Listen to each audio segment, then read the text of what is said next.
ದೇವರ ನಾಮಕ್ಕೆ ಸ್ತೋತ್ರವಾಗಲಿ. ನ್ಯಾಯಸ್ಥಾಪಕರು 10ನೇ ಅಧ್ಯಾಯ. ಅಬೀಮೆಲೆಕನ ತರುವಾಯ ಇಸ್ಸಾಕಾರ್ ಕುಲದ ಪೂವನ ಮಗನೂ ದೋದೋವಿನ ಮೊಮ್ಮಗನೂ ಆಗಿದ್ದ ಸೌಲನು ಎದ್ದು ಇಸ್ರಾಯೇಲರನ್ನು ರಕ್ಷಿಸಿದನು. ಅವನು ಎಫ್ರಾಯೀಮ್ ಬೆಟ್ಟದ ಸೀಮೆಯ ಶಮೀರೆಂಬ ಊರಲ್ಲಿ ವಾಸವಾಗಿದ್ದನು. 23 ವರ್ಷಗಳವರೆಗೆ ಇಸ್ರಾಯೇಲರನ್ನು ಪಾಲಿಸಿದ ನಂತರ ಸತ್ತು ಶಮೀರಿನಲ್ಲಿ ಹೂಣಲ್ಪಟ್ಟನು. ಅವನ ತರುವಾಯ ಗಿಲ್ಯಾದನಾದ ಯಾಯೀರನು ಎದ್ದು ಇಸ್ರಾಯೇಲರನ್ನು 22 ವರ್ಷ ಪಾಲಿಸಿದನು. ಇವನಿಗೆ 30 ಮಂದಿ ಮಕ್ಕಳಿದ್ದರು. ಇವರಿಗೆ 30 ಸವಾರಿ ಕತ್ತೆಗಳು. ಗಿಲ್ಯಾದ್ ದೇಶದಲ್ಲಿ 30 ಊರುಗಳು ಇದ್ದವು. ಅವುಗಳಿಗೆ ಇಂದಿನವರೆಗೂ ಯಾಯೀರನ ಗ್ರಾಮಗಳೆಂದು ಹೆಸರಿದೆ. ಯಾಯೀರನು ಸತ್ತು ಕಾಮೋನಿನಲ್ಲಿ ಹೂಣಲ್ಪಟ್ಟನು. ಇಸ್ರಾಯೇಲರು ತಿರುಗಿ ಯೆಹೋವನ ದೃಷ್ಟಿಯಲ್ಲಿ ದ್ರೋಹಿಗಳಾದರು. ಅವರು ಆತನನ್ನು ಬಿಟ್ಟು ಬಾಳ್ ಅಷ್ಟೋರೆತ್ ಎಂಬ ದೇವತೆಗಳನ್ನು, ಆರಾಮ್ಯರು, ಚಿದೋನ್ಯರು, ಮೋವಾಬ್ಯರು, ಅಮ್ಮೋನಿಯರು, ಫಿಲಿಷ್ಟಿಯರು ಅವರ ದೇವತೆಗಳನ್ನು ಪೂಜಿಸಹತ್ತಿ ಯೆಹೋವನನ್ನು ಬಿಟ್ಟರು. ಆದದರಿಂದ ಆತನು ಇಸ್ರಾಯೇಲರ ಮೇಲೆ ಕೋಪವುಳ್ಳವನಾಗಿ ಅವರನ್ನು ಫಿಲಿಷ್ಟಿಯರ ಮತ್ತು ಅಮ್ಮೋನಿಯರ ಕೈಗೆ ಒಪ್ಪಿಸಿಬಿಟ್ಟನು. ಇವರು ಆ ವರ್ಷದಿಂದ 18 ವರ್ಷಗಳವರೆಗೆ ಯೊರ್ದಾನಿನ ಆಚೆ ಗಿಲ್ಯಾದಿನಲ್ಲಿದ್ದ ಇಸ್ರಾಯೇಲರನ್ನು ಬಹಳವಾಗಿ ಪೀಡಿಸುತ್ತಾ ಕುಗ್ಗಿಸುತ್ತಾ ಇದ್ದರು. ಈ ದೇಶವು ಮೊದಲು ಅಮೋರಿಯರದಾಗಿತ್ತು. ಇದಲ್ಲದೆ ಅಮೋರಿಯರು ಯೊರ್ದಾನ್ ಹೊಳೆಯನ್ನು ದಾಟಿ ಯೆಹೂದ, ಬೆನ್ಯಾಮೀನ್, ಎಫ್ರಾಯೀಮ್ ಕುಲಗಳೊಡನೆ ಯುದ್ಧ ಮಾಡಿದ್ದರಿಂದ ಇಸ್ರಾಯೇಲರಿಗೆ ಬಹಳ ಕಷ್ಟವಾಯಿತು. ಆಗ ಅವರು ಯೆಹೋವನಿಗೆ, ನಾವು ನಮ್ಮ ದೇವರಾದ ನಿನ್ನನ್ನು ಬಿಟ್ಟು ಬಾಳನ ಪ್ರತಿಮೆಗಳನ್ನು ಪೂಜಿಸಿ ನಿನಗೆ ವಿರೋಧವಾಗಿ ಪಾಪ ಮಾಡಿದ್ದೆವು ಎಂದು ಮೊರೆಯಿಡಲು ಆತನು ಅವರಿಗೆ, ಐಗುಪ್ತ, ಅಮೋರಿಯ, ಅಮ್ಮೋನಿಯ, ಫಿಲಿಷ್ಟಿಯ, ಚೀದೋನ್ಯ, ಅಮಲೇಕ್ಯ, ಮಾವೋನ್ಯ ಇವೇ ಮೊದಲಾದ ಜನಾಂಗಗಳು ನಿಮ್ಮನ್ನು ಪೀಡಿಸಿದಾಗ ನೀವು ನನಗೆ ಮೊರೆಯಿಟ್ಟಿರಿ. ನಾನು ಅವುಗಳಿಂದ ನಿಮ್ಮನ್ನು ಬಿಡಿಸಿದರೂ ನೀವು ತಿರುಗಿ ನನ್ನನ್ನು ಬಿಟ್ಟು ಅನ್ಯ ದೇವತೆಗಳನ್ನು ಸೇವಿಸುತ್ತಾ ಬಂದಿರಿ. ಆದದರಿಂದ ನಾನು ಇನ್ನು ಮುಂದೆ ನಿಮ್ಮನ್ನು ರಕ್ಷಿಸುವುದೇ ಇಲ್ಲ. ಹೋಗಿ ನೀವು ಆರಿಸಿಕೊಂಡ ದೇವತೆಗಳಿಗೆ ಮೊರೆಯಿಡಿರಿ, ಅವು ನಿಮ್ಮ ಈ ಇಕ್ಕಟ್ಟಿನಲ್ಲಿ ಸಹಾಯ ಮಾಡಲಿ ಎಂದನು.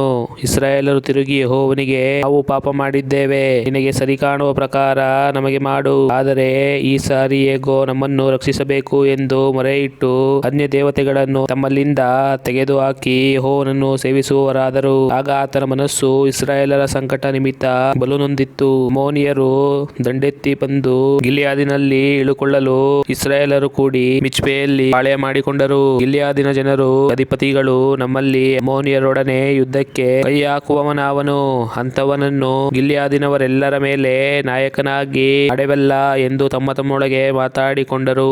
ಆಮೇನ್. ದೇವರ ನಾಮಕ್ಕೆ ಸ್ತೋತ್ರವಾಗಲಿ. ನ್ಯಾಯಸ್ಥಾಪಕರು 11ನೇ ಅಧ್ಯಾಯ. ಗಿಲ್ಯಾದ್ಯನಾದ ಯೆಫ್ತಾಹನು ಮಹಾಪರಾಕ್ರಮಿಯಾಗಿದ್ದನು. ಅವನು ಗಿಲ್ಯಾದನಿಗೆ ಒಬ್ಬ ಸೂಳೆಯಲ್ಲಿ ಹುಟ್ಟಿದವನು. ಗಿಲ್ಯಾದನಿಗೆ ಹೆಂಡತಿಯಲ್ಲಿಯೂ ಮಕ್ಕಳು ಹುಟ್ಟಿದರು. ಅವರು ದೊಡ್ಡವರಾದ ಮೇಲೆ ಯೆಫ್ತಾಹನಿಗೆ, ನೀನು ಪರಸ್ತ್ರೀಯಿಂದ ಹುಟ್ಟಿದವನು, ಆದದರಿಂದ ನಿನಗೆ ನಮ್ಮ ತಂದೆಯ ಮನೆಯಲ್ಲಿ ಬಾಧ್ಯತೆ ಸಿಕ್ಕಲಾರದು ಎಂದು ಹೇಳಿ ಅವನನ್ನು ಹೊರಗೆ ಹಾಕಿದರು. ಅವನು ತನ್ನ ಸಹೋದರರನ್ನು ಬಿಟ್ಟು ಟೋಬ್ ದೇಶಕ್ಕೆ ಹೋಗಲು ಅಲ್ಲಿನ ಕಾಕಪೋಕರು ಕೂಡಿ ಅವನನ್ನು ಹಿಂಬಾಲಿಸಿದರು. ಇಸ್ರಾಯೇಲರಿಗೆ ವಿರೋಧವಾಗಿ ಬಂದ ಅಮ್ಮೋನಿಯರು ಸ್ವಲ್ಪ ದಿನಗಳಾದ ಮೇಲೆ ಯುದ್ಧವನ್ನು ಪ್ರಾರಂಭಿಸಿದರು. ಆಗ ಗಿಲ್ಯಾದಿನ ಹಿರಿಯರು ಯೆಫ್ತಾಹನನ್ನು ಟೋಬ್ ದೇಶದಿಂದ ಕರೆದುಕೊಂಡು ಬರುವುದಕ್ಕಾಗಿ ಅಲ್ಲಿಗೆ ಹೋಗಿ ಅವನಿಗೆ, ನಾವು ಅಮೋರಿಯರೊಡನೆ ಯುದ್ಧ ಮಾಡುವ ಹಾಗೆ ನೀನು ಬಂದು ನಮ್ಮ ನಾಯಕನಾಗು ಎಂದು ಬೇಡಿಕೊಂಡರು. ಅವನು ಅವರಿಗೆ, ನನ್ನನ್ನು ಹಗೆ ಮಾಡಿ ನನ್ನ ತಂದೆಯ ಮನೆಯಿಂದ ಕಟ್ಟಿಬಿಟ್ಟವರು ನೀವೇ ಅಲ್ಲವೋ? ನಿಮಗೆ ಕಷ್ಟ ಬಂದಾಗ ನನ್ನ ಬಳಿಗೆ ಯಾಕೆ ಬಂದಿರಿ ಎನ್ನಲು ಅವರು, ಆದುದರಿಂದಲೇ ಈಗ ತಿರುಗಿ ನಿನ್ನ ಬಳಿಗೆ ಬಂದಿದ್ದೇವೆ. ನಮ್ಮ ಸಂಗಡ ಬಂದು ಅಮ್ಮೋನಿಯರೊಡನೆ ಯುದ್ಧ ಮಾಡುವಿಯಾದರೆ ಗಿಲ್ಯಾದಿನವರಿಗೆಲ್ಲ ನೀನೇ ಶಿರಸ್ಸಾಗಿರುವಿ ಎಂದು ಹೇಳಿದರು. ಆಗ ಯೆಫ್ತಾಹನು ಅವರಿಗೆ, ನೀವು ನನ್ನನ್ನು ಅಮ್ಮೋನಿಯರೊಡನೆ ಯುದ್ಧ ಮಾಡುವುದಕ್ಕೋಸ್ಕರ ಕರೆದುಕೊಂಡು ಹೋಗುವಲ್ಲಿ ಯೆಹೋವನು ಅವರನ್ನು ನನ್ನ ಕೈಗೆ ಒಪ್ಪಿಸಿಕೊಟ್ಟರೆ ನಿಜವಾಗಿ ನನ್ನನ್ನು ಅಧಿಪತಿಯನ್ನಾಗಿ ಮಾಡುವಿರೋ ಎಂದು ಕೇಳಲು ಅವರು ಅವನಿಗೆ, ಹಾಗೆಯೇ ಮಾಡುವೆವು, ಉಭಯತರ ಮಾತುಗಳಿಗೆ ಯೆಹೋವನೇ ಸಾಕ್ಷಿ ಎಂದು ಉತ್ತರ ಕೊಟ್ಟರು.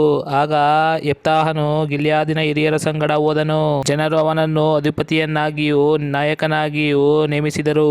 ಮತ್ತು ಯೆಫ್ತಾಹನು ತನ್ನ ಸಂಗತಿಯನ್ನೆಲ್ಲ ಮಿಚ್ಪೆಯಲ್ಲಿ ಯೆಹೋವನ ಮುಂದೆ ಅರಿಕೆ ಮಾಡಿದನು. ಯೆಫ್ತಾಹನು ಅಮ್ಮೋನಿಯರ ಅರಸನ ಬಳಿಗೆ ದೂತರನ್ನು ಕಳುಹಿಸಿ ಅವನನ್ನು, ನನಗೂ ನಿನಗೂ ಏನಿದೆ? ನೀನು ನನ್ನ ದೇಶಕ್ಕೆ ವಿರೋಧವಾಗಿ ಯುದ್ಧ ಮಾಡುವುದಕ್ಕೇನು ಕಾರಣ ಎಂದು ಕೇಳಿದನು. ಆ ಅರಸನು ದೂತನಿಗೆ, ಇಸ್ರಾಯೇಲರು ಐಗುಪ್ತದಿಂದ ಬಂದಾಗ ಅರ್ನೋನಿನಿಂದ ಯಬ್ಬೋಕ್ ಯೊರ್ದಾನ್ ಹೊಳೆಗಳವರೆಗೂ ಇದ್ದ ನನ್ನ ದೇಶವನ್ನು ಕಸಕೊಂಡರಲ್ಲ. ನೀನು ಈಗ ಅದನ್ನು ಸಮಾಧಾನದಿಂದ ಹಿಂದಕ್ಕೆ ಕೊಡು ಎಂದು ಹೇಳಿ ಕಳುಹಿಸಿದನು.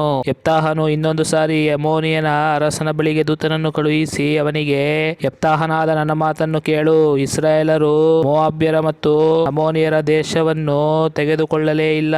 ಅವರು ಐಗುಪ್ತವನ್ನು ಬಿಟ್ಟ ನಂತರ ಅರಣ್ಯದಲ್ಲಿ ಸಂಚರಿಸಿ ಕೆಂಪು ಸಮುದ್ರಕ್ಕೂ ಆನಂತರ ಕಾದೇಶಿಗೂ ಬಂದರು. ಅವರು ಅಲ್ಲಿಂದ ಏದೋಮ್ಯರ ಅರಸನ ಬಳಿಗೆ ದೂತರನ್ನು ಕಳುಹಿಸಿ ನಿನ್ನ ದೇಶವನ್ನು ದಾಟಿ ಹೋಗುವುದಕ್ಕೆ ಅಪ್ಪಣೆಯಾಗಬೇಕೆಂದು ಬೇಡಿಕೊಳ್ಳಲು ಅವನು ಒಪ್ಪಿಕೊಳ್ಳಲಿಲ್ಲ. ತರುವಾಯ ಮೋವಾಬ್ಯರ ಅರಸನ ಬಳಿಗೆ ದೂತರನ್ನು ಕಳುಹಿಸಲು ಅವನು ಒಪ್ಪಿಕೊಳ್ಳಲಿಲ್ಲ. ಆದ್ದರಿಂದ ಅವರು ಕಾದೇಶಿನಲ್ಲಿಯೇ ನಿಂತರು. ಆನಂತರ ಅವರು ಅರಣ್ಯದಲ್ಲಿ ಪ್ರಯಾಣ ಮಾಡಿ ಏದೋಮ್ ಮೋವಾಬ್ ದೇಶಗಳನ್ನು ಸುತ್ತಿಕೊಂಡು ಮೋವಾಬ್ ದೇಶದ ಪೂರ್ವ ದಿಕ್ಕಿಗೆ ಬಂದು ಅದರ ಮೇರೆಯಾಗಿರುವ ಅರ್ನೋನ್ ಹೊಳೆಯ ಆಚೆಯಲ್ಲಿ ಇಳುಕೊಂಡರು. ಮೋವಾಬ್ಯರ ಮೇರೆಯೊಳಗೆ ಕಾಲಿಡಲಿಲ್ಲ. ತರುವಾಯ ಅವರು ಹೆಷ್ಬೋನನ್ನು ರಾಜಧಾನಿ ಮಾಡಿಕೊಂಡಿದ್ದ ಅಮೋರಿಯರ ಅರಸನಾದ ಸೀಹೋನನ ಬಳಿಗೆ ದೂತರನ್ನು ಕಳುಹಿಸಿ ನಿನ್ನ ದೇಶವನ್ನು ದಾಟಿ ನಮ್ಮ ಸ್ಥಳಕ್ಕೆ ಹೋಗುವುದಕ್ಕೆ ಅಪ್ಪಣೆ ಕೊಡು ಎಂದು ಅವನನ್ನು ಬೇಡಿಕೊಂಡರು. ಆದರೆ ಸೀಹೋನನು ಅವರನ್ನು ನಂಬದವನಾಗಿ ತನ್ನ ಸೀಮೆಯನ್ನು ದಾಟಿ ಹೋಗುವುದಕ್ಕೆ ಅಪ್ಪಣೆ ಕೊಡದೆ ತನ್ನ ಜನರನ್ನು ಕೂಡಿಸಿಕೊಂಡು ಯಹಾಚಕ್ಕೆ ಬಂದು ಅವರೊಡನೆ ಯುದ್ಧ ಮಾಡಿದನು. ಇಸ್ರಾಯೇಲರ ದೇವರಾದ ಯೆಹೋವನು ಸೀಹೋನನನ್ನು ಅವನ ಜನರೆಲ್ಲರನ್ನು ಇಸ್ರಾಯೇಲರ ಕೈಗೆ ಒಪ್ಪಿಸಿದ್ದರಿಂದ ಅವರು ಆ ದೇಶದ ನಿವಾಸಿಗಳಾದ ಅಮೋರಿಯರನ್ನು ಹೊಡೆದು ಅವರ ದೇಶವನ್ನೆಲ್ಲ ಸ್ವತಂತ್ರಿಸಿಕೊಂಡರು. ಹೀಗೆ ಇಸ್ರಾಯೇಲರು ಅರ್ನೋನಿನಿಂದ ಯಬ್ಬೋಕಿನವರೆಗೂ ಅರಣ್ಯದಿಂದ ಯೋರ್ದಾನಿನವರೆಗೂ ಇದ್ದ ಅಮೋರಿಯರ ಪ್ರಾಂತ್ಯವನ್ನೆಲ್ಲ ವಶ ಮಾಡಿಕೊಂಡರು. ಇಸ್ರಾಯೇಲ್ ದೇವರಾದ ಯೆಹೋವನು ಈ ದೇಶವನ್ನು ಅಮೋರಿಯರಿಂದ ತೆಗೆದು ತನ್ನ ಪ್ರಜೆಗಳಾದ ಇಸ್ರಾಯೇಲರಿಗೆ ಕೊಟ್ಟ ಮೇಲೆ ನೀನು ಅದನ್ನು ತೆಗೆದುಕೊಳ್ಳುವುದು ಹೇಗೆ? ನಿನ್ನ ದೇವನಾದ ಕೆಮೋಷನು ನಿನಗೆ ಕೊಡುವ ದೇಶಗಳನ್ನು ನೀನು ಸ್ವತಂತ್ರಿಸಿಕೊಳ್ಳುವುದಿಲ್ಲವೋ? ಹಾಗೆ ನಮ್ಮ ದೇವರಾದ ಯೆಹೋವನು ನಮಗೆ ಒಪ್ಪಿಸಿಕೊಡುವುದನ್ನು ನಾವು ಸ್ವತಂತ್ರಿಸಿಕೊಳ್ಳುವುದು ನ್ಯಾಯವಾಗಿದೆ. ಚಿಪೋರನ ಮಗನು ಮೋವಾಬ್ಯರ ಅರಸನೂ ಆದ ಬಾಲಾಕನಿಗಿಂತ ನೀನು ಹೆಚ್ಚಿನವನೋ? ಅವನು ಇಸ್ರಾಯೇಲರೊಡನೆ ಎಂದಾದರೂ ವಿವಾದ ಮಾಡಿದ್ದಾನೋ ಅಥವಾ ಅವರಿಗೆ ವಿರೋಧವಾಗಿ ಯುದ್ಧಕ್ಕೆ ಬಂದನೋ? ಇಸ್ರಾಯೇಲರು 300 ವರ್ಷಗಳಿಂದ ಹೆಷ್ಬೋನ್, ಅರೋಯೇರ್ ಎಂಬ ಪಟ್ಟಣಗಳಲ್ಲಿಯೂ ಅವುಗಳ ಗ್ರಾಮಗಳಲ್ಲಿಯೂ ಅರ್ನೋನ್ ತೀರದ ಎಲ್ಲಾ ಪಟ್ಟಣಗಳಲ್ಲಿಯೂ ವಾಸಿಸುತ್ತಿದ್ದಾರಲ್ಲ. ಇಷ್ಟು ದಿವಸಗಳವರೆಗೆ ನೀನು ಅದನ್ನು ಬಿಡಿಸಿಕೊಳ್ಳದೆ ಇದ್ದದ್ದೇಕೆ? ನಾನು ನಿನಗೆ ಯಾವ ಅನ್ಯಾಯವನ್ನು ಮಾಡಲಿಲ್ಲ. ನೀನು ಈಗ ನನಗೆ ವಿರೋಧವಾಗಿ ಯುದ್ಧಕ್ಕೆ ಬಂದದ್ರಿಂದ ನೀನೇ ಅನ್ಯಾಯ ಮಾಡಿದ ಹಾಗಾಯಿತು. ನ್ಯಾಯಸ್ಥಾಪಕನಾದ ಯೆಹೋವನೇ ಇವತ್ತು ಇಸ್ರಾಯೇಲರಿಗೂ ಅಮ್ಮೋನಿಯರಿಗೂ ಮಧ್ಯದಲ್ಲಿ ನ್ಯಾಯ ತೀರಿಸಲಿ ಎಂದು ಹೇಳಿಸಿದನು. ಆದರೆ ಯೆಪ್ತಾಹನು ಹೇಳಿ ಕಳುಹಿಸಿದ ಮಾತುಗಳಿಗೆ ಅಮ್ಮೋನಿಯನ ಅರಸನು ಕಿವಿಗೊಡಲಿಲ್ಲ. ಆಗ ಯೆಹೋವನ ಆತ್ಮವು ಯೆಪ್ತಾಹನ ಮೇಲೆ ಬಂದಿತ್ತು. ಅವನು ಗಿಲ್ಯಾದ್ ಪ್ರಾಂತ್ಯ, ಮನಸ್ಸೆಯ ದೇಶ ಇವುಗಳಲ್ಲಿ ಸಂಚರಿಸಿ ತಿರುಗಿ ಗಿಲ್ಯಾದಿನ ಮಿಚ್ಪೆಗೆ ಬಂದು ಅಲ್ಲಿಂದ ಅಮ್ಮೋನಿಯರ ಮೇಲೆ ಯುದ್ಧಕ್ಕೆ ಹೋದನು. ಅದಲ್ಲದೆ ಅವನು ಯೆಹೋವನಿಗೆ, ನೀನು ಅಮ್ಮೋನಿಯರನ್ನು ನನ್ನ ಕೈಗೆ ಒಪ್ಪಿಸುವುದಾದರೆ ನಾನು ಸುರಕ್ಷಿತವಾಗಿ ಮನೆಗೆ ಮುಟ್ಟಿದಾಗ ನನ್ನನ್ನು ಎದುರುಗೊಳ್ಳುವುದಕ್ಕಾಗಿ ನನ್ನ ಮನೆಯ ಬಾಗಿಲಿನಿಂದ ಮೊದಲು ಬರುವಂತಹ ಪ್ರಾಣಿಯು ನಿನ್ನದೇ ಎಂದು ಅದನ್ನು ನಿನಗೋಸ್ಕರ ಹೋಮ ಮಾಡುವೆನು ಎಂದು ಹರಕೆ ಮಾಡಿದರು. ಯೆಪ್ತಾಹನು ಅಮ್ಮೋನಿಯರಿಗೆ ವಿರೋಧವಾಗಿ ಯುದ್ಧಕ್ಕೆ ಹೋಗಲು ಯೆಹೋವನು ಅವರನ್ನು ಅವನ ಕೈಗೆ ಒಪ್ಪಿಸಿದನು. ಅವನು ಅವರನ್ನು ಸೋಲಿಸಿ ಅರೋಯೇರಿನಿಂದ ಮಿನ್ನಿತಿನ ದಾರಿಯವರೆಗೂ ಆಬೇಲ್ ಕೆರಾಮಿಮಿನವರೆಗೂ 20 ಪಟ್ಟಣಗಳನ್ನು ಹಾಳು ಮಾಡಿಬಿಟ್ಟನು. ಹೀಗೆ ದೊಡ್ಡ ಜಯವಾಗಿ ಅಮ್ಮೋನಿಯರು ಇಸ್ರಾಯೇಲರ ಮುಂದೆ ತಗ್ಗಿಸಲ್ಪಟ್ಟರು. ಯೆಪ್ತಾಹನು ಮಿಚ್ಪೆಯಲ್ಲಿದ್ದ ತನ್ನ ಮನೆಯನ್ನು ಸಮೀಪಿಸಿದಾಗ ಅವನ ಮಗಳು ದಮ್ಮಡಿ ಬಡಿಯುತ್ತಾ ನಾಟ್ಯವಾಡುತ್ತಾ ಅವನನ್ನು ಎದುರುಗೊಳ್ಳುವುದಕ್ಕಾಗಿ ಬಂದಳು. ಆಕೆಯು ಅವನ ಒಬ್ಬಳೇ ಮಗಳು. ಆಕೆಯ ಹೊರತು ಅವನಿಗೆ ಬೇರೆ ಗಂಡು ಹೆಣ್ಣು ಮಕ್ಕಳೇ ಇರಲಿಲ್ಲ. ಆಕೆಯನ್ನು ಕಾಣುತ್ತಲೇ ಅವನು ತನ್ನ ಬಟ್ಟೆಯನ್ನು ಹರಿದುಕೊಂಡು, ಅಯ್ಯೋ ನನ್ನ ಮಗಳೇ, ಮಗಳೇ, ನೀನು ನನ್ನನ್ನು ಕುಗ್ಗಿಸೇ ಬಿಟ್ಟಿಯಲ್ಲ. ನನಗೆ ಮಹಾ ಸಂಕಟವನ್ನು ಉಂಟು ಮಾಡಿದ್ದಿ. ನಾನು ಬಾಯಿ ತೆರೆದು ಯೆಹೋವನಿಗೆ ಹರಕೆ ಮಾಡಿದ್ದೇನೆ, ಅದಕ್ಕೆ ಹಿಂದೆಗೆಯಲಾರೆನು ಎಂದು ಕೂಗಿಕೊಳ್ಳಲು ಆಕೆಯು ಅವನಿಗೆ, ನನ್ನ ತಂದೆಯೇ, ನೀನು ಬಾಯಿ ತೆರೆದು ಯೆಹೋವನಿಗೆ ಹರಕೆ ಮಾಡಿದ ಮೇಲೆ ಆತನು ನಿನ್ನ ಶತ್ರುಗಳಾದ ಅಮ್ಮೋನಿಯರಿಗೆ ಮುಯಿ ತೀರಿಸಿದ್ದರಿಂದ ನಿನ್ನ ಬಾಯಿಯಿಂದ ಹೊರಟದ್ದನ್ನೇ ನೆರವೇರಿಸು ಅಂದಳು. ಆಕೆಯು ತಿರುಗಿ ತನ್ನ ತಂದೆಗೆ, ನನ್ನ ಬಿನ್ನಹವನ್ನು ಲಾಲಿಸು, 2 ತಿಂಗಳವರೆಗೆ ನನ್ನನ್ನು ಬಿಡು.